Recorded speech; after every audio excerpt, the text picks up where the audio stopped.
Hello and welcome. My name is Carsten Lützen. I'm an Agile coach and a Scrum Master.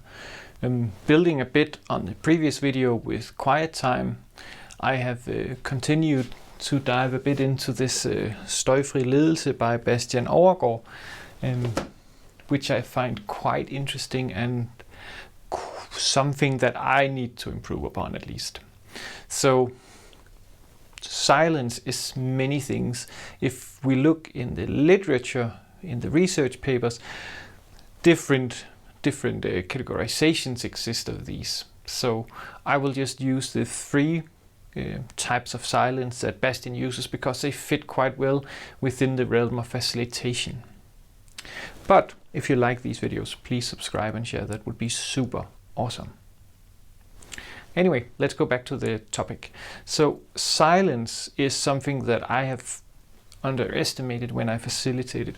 I have for years used this, once I'm done explaining, what I want you to do is to individually and in silence reflect on XYZ. You can also hear that it's almost a record I put on, and then I can just play it and ask people to do that. And that is what is called reflect in silence or reflective silence.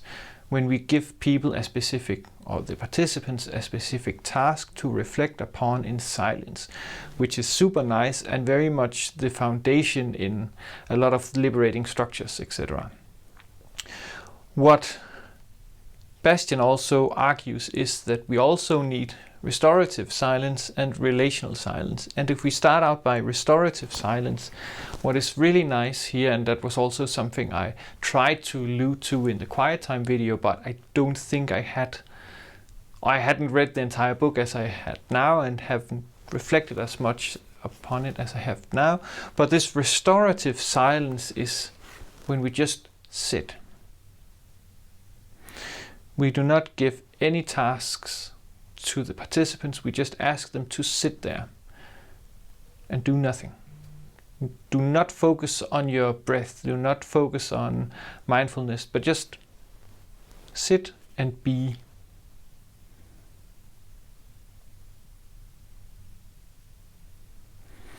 And this is maybe one of the more difficult ones to facilitate because some people, myself included, will find it quite weird in the beginning. So we need to be very vocal about why do we do this. We do this to help our brain just relax, get into a different state where we can start to just be ourselves again.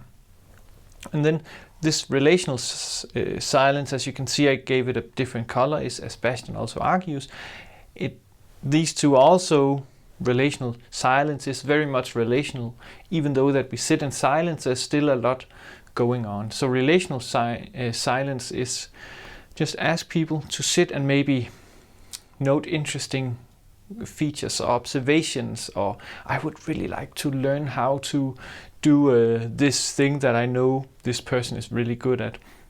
Or it's quite interesting to see that all of us come from the same city, or whatever binds us together.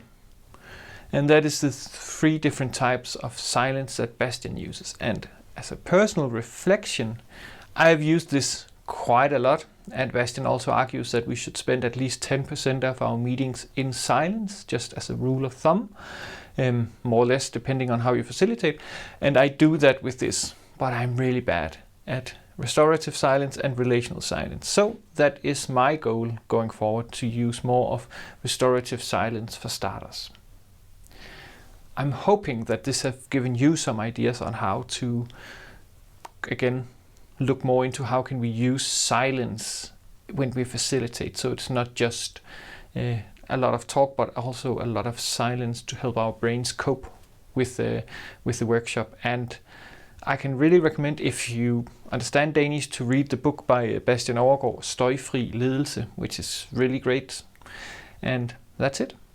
I hope that you have an awesome day, and if you have comments, questions, ideas or feedback, please let me know. That would be super awesome.